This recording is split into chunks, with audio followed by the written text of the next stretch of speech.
Welcome back to my channel the retailer king. ये मेरे channel का फर्स्ट वीडियो होने जा रहा है जो मैं टॉपिक में कवर करूंगा। आज वो टॉपिक होगा साइकोलॉजी। जो ट्रेडिंग में क्या होता है ना भाई, 70% वही चीजें कवर करते हैं। अगर आपकी ट्रेडिंग में साइकोलॉजी नहीं होगा तो ट्रेडिंग में आगे बढ़ना बहुत मुश्किल है भाई। ठीक, अगर ये वीडियो आप पूरा देख लेते हैं तो मैं गारंटी के साथ मैं आपको बता सकता हूँ कि आपका जो साइकोलॉजी का जो प्रॉब्लम है वो क्लियर हो जाएगा, पर उसको एंड तक देखना पड़ेगा भाई इस वीडियो को। तो चलिए शुरू करते हैं भाई।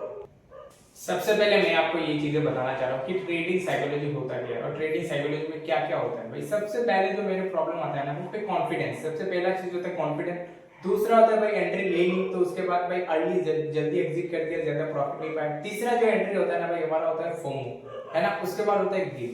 बाद में ये चार चीजें है ना पहले साइकोलॉजी में आता है। उसके बाद बहुत सारी चीजें और आने वाला है आपको चीजें। तो ये सारे पूरा टॉपिक जो है ना पूरे एक साथ में डिस्कस करने वाला हूँ आप लोगों के साथ। बट मैं एश्योर करता हूँ लोग जैसे समझाते हैं ना भाई साइकोलॉजी को कि भाई इतना टफ, वो इतना टफ नहीं होता भाई, वो इजी होता है। पर आपके पास प्रॉपर डाटा और प्रॉपर एक प्राइस एक्शन और प्रॉपर एक स्ट्रेटेजी होना चाहिए आपके पास, तभी आपके लिए जो है ना ट्रेडिंग साइकोलॉजी इजी है। अगर आपके पास वो डाटा वगैरह नहीं है तो ट्रेडिंग साइकोलॉजी आपके लिए मुश्किल है। आपके पास वो प्रॉपर क्लियर डाटा होगा ना तो ट्रेडिंग साइकोलॉजी टफ नहीं है भाई। तो मैं वो पूरी चीजें आपको बताने वाला हूँ कि इसे इजी थ्रू से है ना, सिंपल थिंग से है ना आप ट्रेडिंग साइकोलॉजी को कंट्रोल कर सकते हो, है ना, और कैसे आगे बढ़ सकते हो ट्रेडिंग में। ठीक है, सबसे पहले भाई साइकोलॉजी मेंटेन के लिए अगर आपके पास एक स्ट्रेटेजी होना चाहिए। ठीक है, स्ट्रेटेजी, डाटा और आपके पास नॉलेज होना चाहिए अगर आप साइकोलॉजी मेंटेन करना चाहते हो। अगर एक स्ट्रेटेजी को आप क्या कर रहे हो भाई, जैसे बिगिनर लोगों के पास बहुत ऐसे करते हैं भाई, शुरू में करके है ना बहुत सारे पैसे मार्केट में डुबा देते हैं भाई। कहां से पैसे जुगाड़ करके आते हैं, डुबा देते हैं, दोबारा चालू करना चाहते हैं। दोबारा चालू करने के लिए उनके अंदर है ना, अगर मान लो उन्होंने कॉन्फिडेंट भी बिल्डअप कर लिया, उनके अंदर नॉलेज भी है, प्राइस एक्शन भी सीख लिया, सारी चीजें इंडिकेटर वगैरह सारी चीजें उन्होंने सीख ली है, पर उनके पास फंड नहीं होता। तो आप जिस स्ट्रेटेजी के ऊपर काम कर रहे हो उसके क्या करो, मिनिमम 100 बार उसके ऊपर बैक टेस्टिंग करो। आपके पास पैसा नहीं है कोई दिक्कत नहीं है, पेपर ट्रेडिंग में उसके ऊपर क्या करो भाई, प्रॉपर्ली बैक टेस्ट करो, 100 बार करो कम से कम। अगर ये 100 बार आप कर लिए ना तो मैं खुद गारंटी देता हूँ आपको कि भाई वही स्ट्रेटेजी में आप मास्टर कर जाओगे। अगर वही स्ट्रेटेजी को आप मार्केट में लेके आओ ओरिजिनल मनी के साथ, जब आपका back testing data paper trading में सक्सेस हो तभी। ठीक है, ऐसे ही आप साइकोलॉजी मेंटेन कर पाओ। कभी भी क्या होता है भाई, बहुत सारे लोग फोमो, ग्रीड, डरना चाहिए भाई लोगों पे। कैसे डरना चाहिए मैं आपको बता दूं। आपका जो कैपिटल लेके आएगा वो खोने का डर होना चाहिए अगर। ठीक है, लोग क्या करते हैं भाई, मार्केट में आने से पहले क्या करते हैं, स्टॉप लॉस नहीं लगाते। उनको क्या लगता है, उम्मीद है भाई मार्केट से कभी उम्मीद मत रखो भाई। मार्केट कभी उम्मीद का पैसा देता नहीं है भाई। मार्केट में चलता है बस लॉजिक। ठीक है, आपका स्टॉप लॉस देखना है तो फिर टारगेट देख, तो वही चीजों को ऊपर आपको वर्क करना है, साइकोलॉजी को मेंटेन करना है भाई। और सारे जो प्रॉब्लम्स आएंगे ना उसी भी बारे में अभी और बात करेंगे भाई। चलिए, पहले जो प्रॉब्लम बताया था भाई आपको, कॉन्फिडेंस क्या होता है, ऐसे आता है भाई कॉन्फिडेंस। जब अपन जो नए होता है ना बिगिनर में, मैं अगर मैं पुराने दिन याद करने जाऊँ ना मेरे, तो वहां पर क्या बहुत सारे प्रॉब्लम्स होते थे कि भाई वहां एंट्री किया, उसके बाद भाई मार्केट ऊपर जा रहा है पर अपन ने टारगेट सही लगाया था, तो वो टारगेट जाने से जब उसका टारगेट का 50% चला जाता है ना तभी अपन प्रॉफिट बुक कर लेते हैं। ठीक है, क्योंकि बाद में दिखता है भाई वही टारगेट है ना अपने को 100% मिला है पर अपन 50% में प्रॉफिट बुक कर लेते हैं। क्यों? तो उसका कारण वही है कि अपने अंदर कॉन्फिडेंस का दिक्कत आता है वो, तो उसी कारण है ना मैं भाई प्रॉफिट को 50% बुक कर लेते हैं और टारगेट पूरा नहीं लेते या तो स्टॉप लॉस नहीं लेते। तो वही कॉन्फिडेंस के बारे में मैं आगे और बताना चाह रहा हूँ आपको। ऐसा क्यों होता है भाई? ऐसा होता है भाई साइकोलॉजी के कारण। ठीक है, साइकोलॉजी क्या होता है भाई कि अपने को टारगेट मिला, मान लो हमने 1000 रुपए का टारगेट लगाया, ठीक है, वहां पर अपन 500 रुपए का एसएल रखा।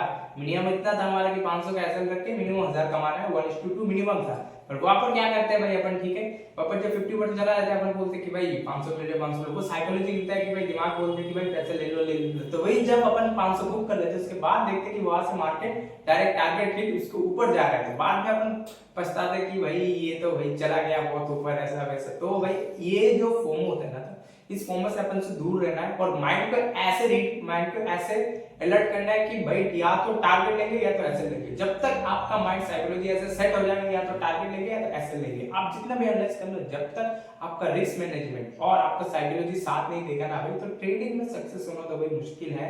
अगर वो चीज आप कंट्रोल कर पाए ना तो भाई लाइफ में कुछ भी चीजें मुश्किल बिल्कुल नहीं है भाई। तो वो भाई इजीली आप आगे बढ़ सकते हो भाई वही ट्रेडिंग करियर को लेके भाई। ठीक है, और एक चीजें आता है भाई वो है इमोशंस। भाई वो सबसे बड़ी चीज होती है इमोशंस में ट्रेडिंग। इमोशंस में ट्रेडिंग है ना कभी भी लोगों को प्रॉफिट बिल्कुल नहीं देगा। इमोशंस में मान लो आपने क्या किया भाई, वहां पर अपना एनालाइज करके आपने स्टॉप लॉस लगाया और एंट्री रखा भाई 1:2 1:3 का, ठीक है।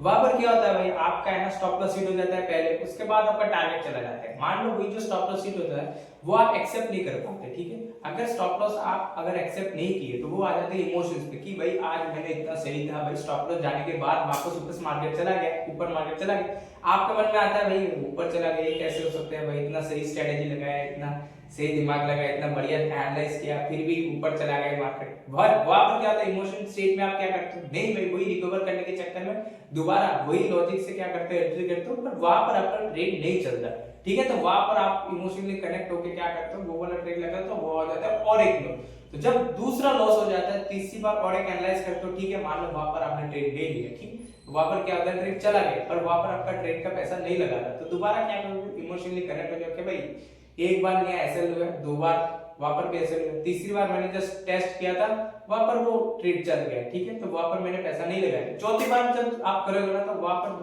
फाइनल आपका स्टॉप लॉस मिल जाएगा, तो ठीक है, प्रॉफिट मिल गया तो बढ़िया है। तो जब वो स्टॉप लॉस मिल जाएगा तब आपका इमोशन देखना, जब वहां पर आप 500 का रिस्क मैनेजमेंट का 500 रख सकते दिन का लॉस, वो हो जाएगा 2000 में कन्वर्ट, तब आपको इमोशन में आएगा भाई ये क्या कर दिया आपको। इसी चक्कर में ना लोग धीरे धीरे आपका कैपिटल खत्म करने वाले होते हैं, स्पेशली ऑप्शन बाइंग में भाई, ठीक है।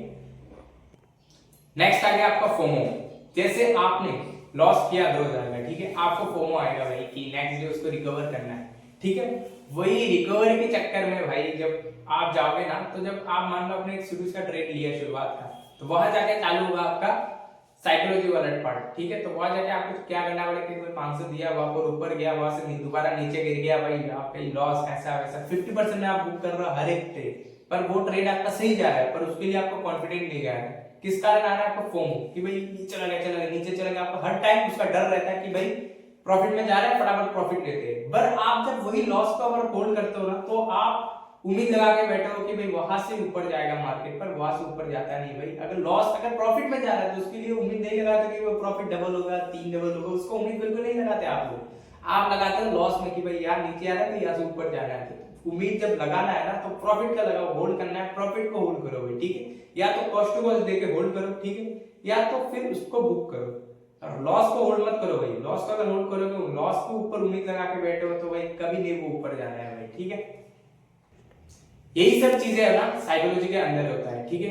ऐसे ही और टॉपिक जानने के लिए ना भाई वीडियो में कमेंट कर देना, और कुछ नई चीजों के बारे में जानना हो तो मैं आपको पूरा डिटेलिंग में बता दूंगा। कुछ भी क्वेश्चंस हो तो कमेंट सेक्शन में बताना भाई। थैंक यू, ऐसे ही वॉच करते रहिए द रिटेलर टीम।